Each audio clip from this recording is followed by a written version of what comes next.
La bioética. Nuestro grupo está representado por Ailín Valentina Ramírez, Gabriela Salcedo y mi persona Marinellis Mosquera. Siguiente, ¿qué es la bioética? La bioética hace referencia a la ética de lo vivo, pero no solo a una ética médica, sino a una ética extensiva a todo lo que posea vida propia. Para ello, la bioética se sustenta de cuatro principios básicos: el principio de autonomía, el principio de no maleficencia, el principio de justicia y por último, el principio de beneficencia. Dichos principios dan la posibilidad de dar a las personas unas garantías en ciertos procesos de índole médico e investigativo. La clonación describe los procesos utilizados para crear una réplica genética exacta de otra célula, tejido u organismo. El material copiado que tiene la misma constitución genética que el original se denomina clon. El clon más famoso fue una oveja escocesa llamada Dolly. Existen tres tipos distintos de clonación: la clonación genética, que crea copias de genes o segmentos de ADN, la clonación reproductiva, que crea copias de animales completos, y la clonación terapéutica, que crea células de madres embrionarias. Los tipos de clonación. La clonación animal. Con la clonación se consigue crear copias idénticas de células, tejidos u órganos o incluso animales.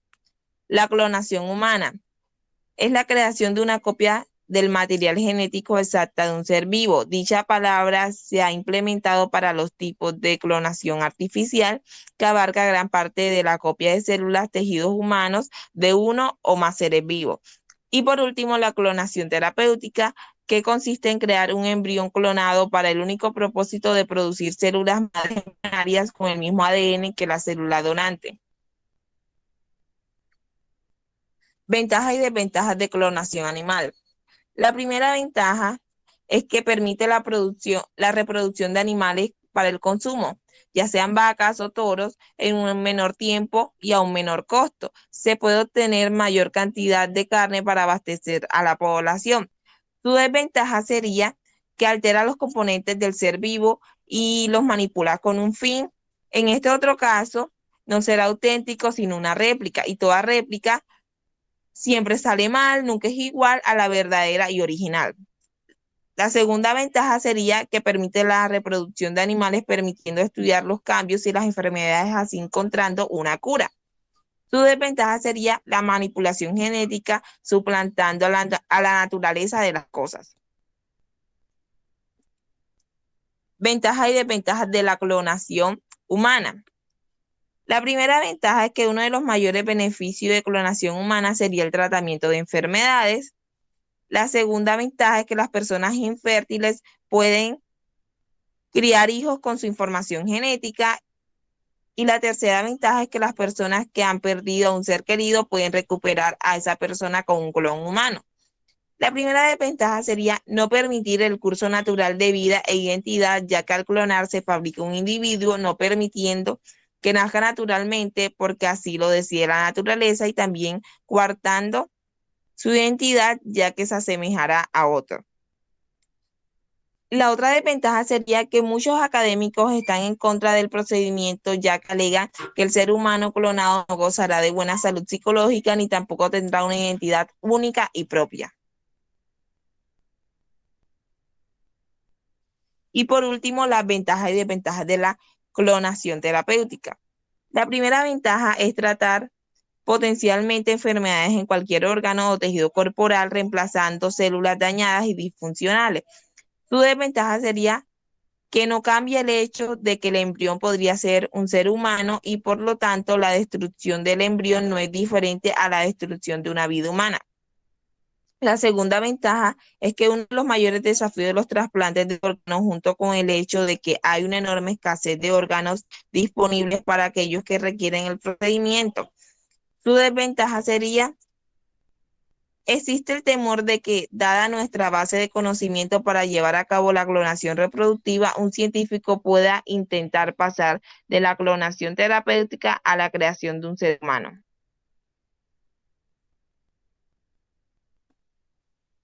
El aborto. La bioética en América Latina está fuertemente influida por creencias religiosas, lo que resulta en la regulación más restrictiva del orbe en la salud sexual y reproductiva, muy señaladamente en aborto. Los impedimentos legales no disuaden a las mujeres que optan por interrumpir embarazos no deseados.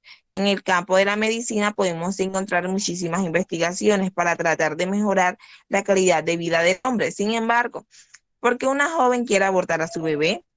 O si me quedan 3 meses de vida, ¿por qué no terminar con el sufrimiento antes? Bioética y aborto. El conocimiento científico en genética y embriología humana registra que en la primera fase del embarazo, una proporción no mayor del 20% de los cigotos productos de la concepción se desarrolla para dar lugar a un feto que pudiera llegar a un ser nacido vivo. Los cigotos tienen muy diferentes destinos, entre ellos generar tejidos amorfos, embarazos anembriónicos, cigotos caóticos, tumores benignos y malignos, tejidos embrionarios con deficiencias orgánicas. Entonces, ver que producen fetos anencefálicos y ausencia de otros órganos.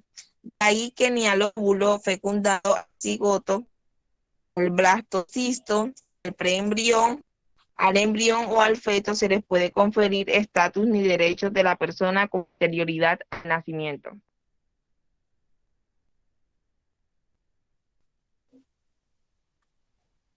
Ejemplos de aborto.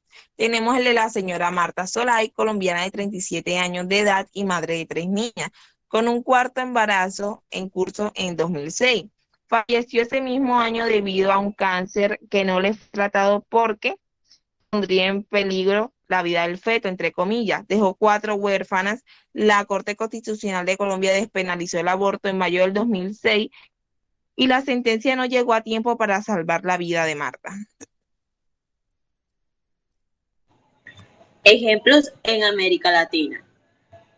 KL, menor peruana de 17 años, gestó un feto anencefálico en 2001. Los médicos indicaron la interrupción del embarazo. El director del hospital no consintió.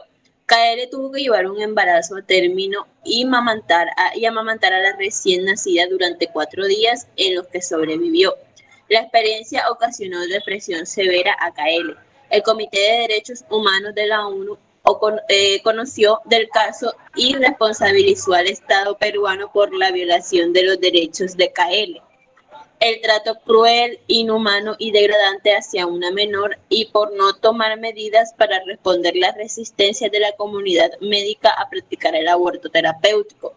El gobierno de Perú debió indemnizar a KL y promulgar el protocolo para el aborto terapéutico que impedirá que casos similares vuelvan a ocurrir. Conclusión del aborto y la bioética. La de una ética basada en conocimientos científicos y respetuosa de los derechos humanos. No se justifica la prohibición del aborto en aras de adjudicar una supuesta personalidad al cigoto. La prohibición resulta ineficiente y es además contraproducente. No logra disuadir a las mujeres que deciden abortar y en cambio las orilla a hacerlo en situación de riesgo.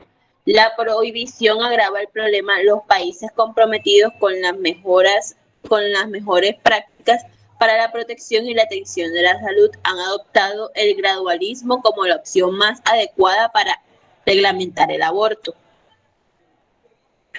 Eutanasia. La eutanasia es la terminación voluntaria de la vida de una persona que padece una enfermedad terminal, pudiendo aplicarse de forma activa o pasiva, así como de forma voluntaria o involuntaria. Este procedimiento debe ser visto desde la perspectiva del paciente, priorizando su autonomía y libertad en la toma de decisiones con respecto a su enfermedad y a la solicitud de una muerte digna. En Colombia, la Corte Constitucional despenalizó la eutanasia en 1997, creando la opción para que las personas que sufren una enfermedad incurable y en fase terminal puedan pedir poner fin a su vida. Sin embargo, el Congreso de la República en 18 años no realizó su reglamentación, por lo que la Corte en el 2014 le ordenó al Ministerio de Salud y Protección Social que creara una ruta administrativa para efectuar la regulación. Clasificación de la eutanasia.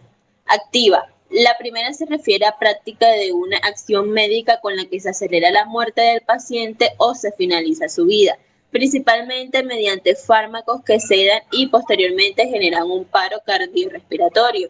En la pasiva, la eutanasia no se induce a la muerte, sino que se dejan de aplicar los tratamientos, medicamentos u operaciones que prolonguen la vida del paciente, como un respirador artificial o una sonda con alimentos parentales.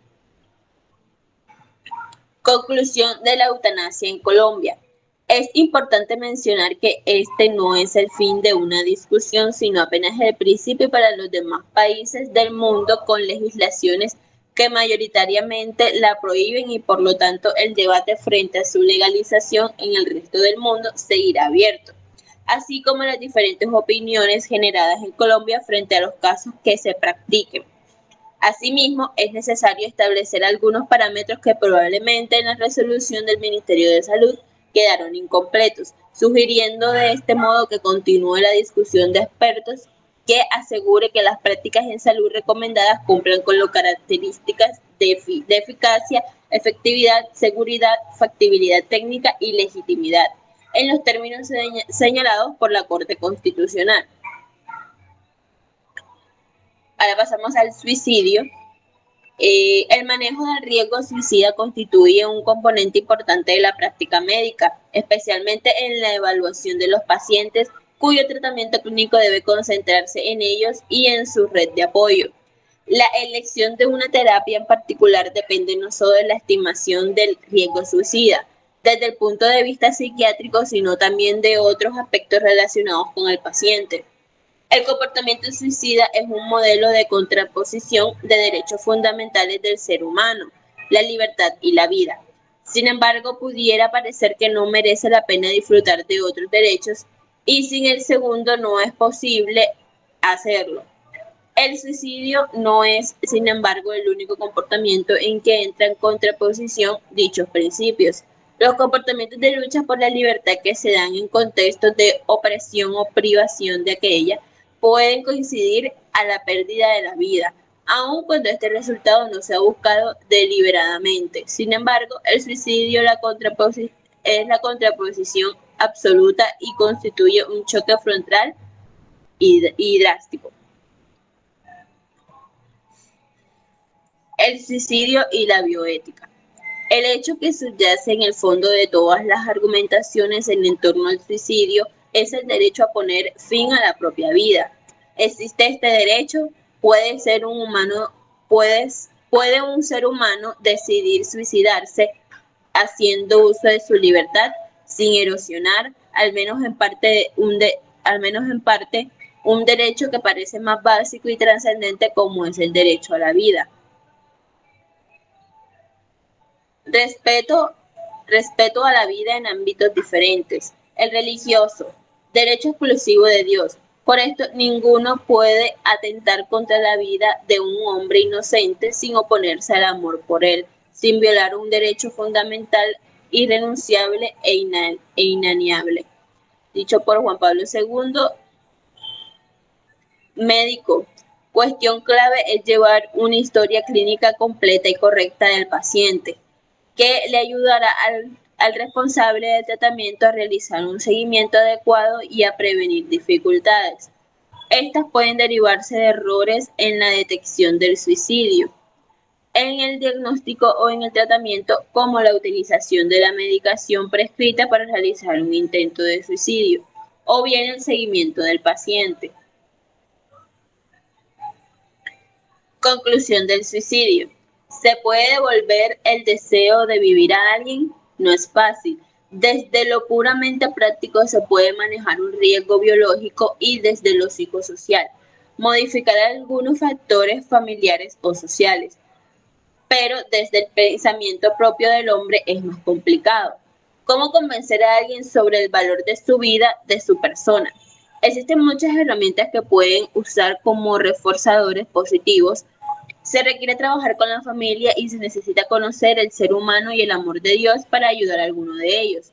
En particular, la literatura habla de las convicciones religiosas como factor protector, pero en realidad es un factor que en determinados casos se debe explorar con cautela.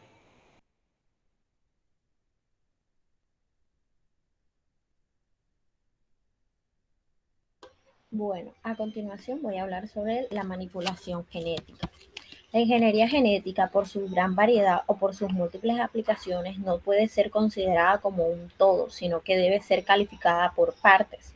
Los fines terapéuticos de estas técnicas son muy positivos, pero el fin nunca justifica los medios. En cuanto al estudio de genomas y terapia genética sobre células somáticas diferenciadas, las calificaciones éticas que son lícitas porque sirven para mejorar las situaciones de las personas humanas y no afectan su integridad. En cuanto a la actuación sobre embriones y sus células, es necesario tener en cuenta las consecuencias a la hora de emitir un juicio ético. Además, hay que considerar si se atenta o no contra la dignidad de la persona. En cuanto a la clonación, hay que decir que es bajo todos los puntos de vista inaceptable, por tanto, lo que implica al ser un grave atentado contra la dignidad humana. Siguiente. La bioética ambiental. La bioética comenzó a ser conocida a través de temas que tienen que ver con la salud, los aspectos clínicos, como el aborto, la eutanasia, la relación entre médico y paciente, etcétera. Pero aquí nosotros partimos de una conexión de la bioética más global, que tiene que ver un poco más con el medio ambiente. Eh, la bioética ambiental La bioética ambiental se puede aplicar desde el principio ambiental, el principio de precaución, una idea que siempre ha existido, pero ahora se aplica a estos temas, se considera un baremo. Si evaluamos el impacto del riesgo en las personas al hablar de principio de precaución, tiene mucho sentido también relacionado con la justicia. No pueden ser los riesgos los que asuman desfavorecidos. Muchos de los riesgos de un medio ambiente insano lo padecen los países en peores circunstancias y las personas más pobres de los países ricos. Es muy importante que los ciudadanos sepan que el reparto del riesgo es también una función del derecho. Siguiente. La sostenibilidad de la bioética ambiental está basada en tres: sobre el ambiente, sobre el desarrollo y sobre el progreso social. Sobre el ambiente está la protección al entorno, defensa al ecosistema, reducción de impacto humano, reducción de la contaminación, uso responsable y sostenible de los recursos naturales. Sobre el desarrollo económico tenemos lo que es la producción de riquezas para todos, lo que es el alimento, la salud, la educación y el bienestar. Y tenemos otra que es la redistribución equitativa. Sobre el progreso social tenemos la libertad, la igualdad, la justicia, paz, convivencia, solidaridad y cooperación. Conclusión. La meta de la educación y acción ambiental consiste en mejorar las relaciones ecológicas, incluyendo el hombre con la naturaleza y los hombres entre sí. Se pretende a través de la educación ambiental lograr que la población mundial tenga conciencia del medio ambiente, ya cambiar esas actitudes, trabajar en el individual y colectivamente en las búsquedas de soluciones, a concientizar el esquema de pensamientos tales como considerar que el aire y el agua y el cielo son fuentes inagotables de extracción de recursos y depósitos de desechos. En el camino de la educación ambiental es preciso generar estrategias de educación y sensibilización. La participación ciudadana, la investigación y el fomento de líderes sociales comprometidos con el ambiente local, regional, podrían favorecer la importante tarea de la educación. Siguiente. Investigaciones en laboratorios farmacéuticos. Con esta premisa se desarrolla el tema que se expone a continuación. Como toda la actividad humana, la actitud del sector de salud se encuentra sometida a una serie de tensiones que generan dilemas en los índoles éticos, los cuales deben ser advertidos, analizados y cuáles son estos actores involucrados. Siguiente. Dilemas éticos. Se entiende por dilema ético aquel que compete a la naturaleza moral, es decir, aquel que plantea como obra bien, cómo evitar hacer daño, cómo valorar las consecuencias y lograr lo mejor de la mayoría de las personas involucradas en una situación en el marco de las reglas morales, como menciona Ruth Kinder. Un dilema ético no implica que tener una elección entre lo correcto y lo incorrecto, sino que tienes que elegir entre dos cosas correctas. La industria farmacéutica tiene como finalidad generar un producto que mejore y prolongue la vida humana a través de la innovación e investigación permanente en ciencia básica y clínica. Para la innovación de nuevas moléculas debe también utilizar quienes han invertido sus recursos financieros en empresas que investigan y producen esos productos.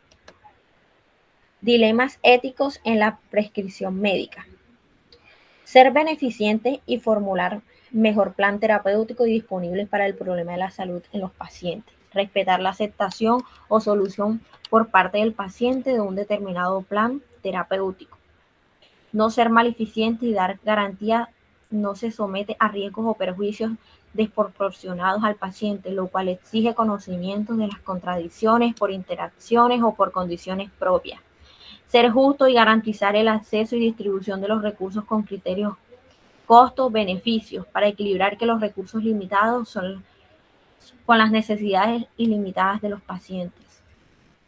La conclusión, la relación entre los médicos y la industria técnica y farmacéutica es útil y necesaria, pero ha de estar circunstancias, los profesionales no deben incluir a los médicos en formación. La visita médica debe respetar la presentación de servicios de salud, más a un entorno que exija al médico cumplir con unas metas de productividad y la información brindada a ser rigurosa y ser entregada en lugares físicos más adecuados que favorezcan un clima de dignidad mutua. Esta invitación a proponer una nueva cultura de relación entre médicos e industrias farmacéuticas, basándose en la transparencia, en la calidad, en la atención que incluye el criterio económico y sujeta a las reglas éticas que sea extensiva a los medios de jóvenes de información.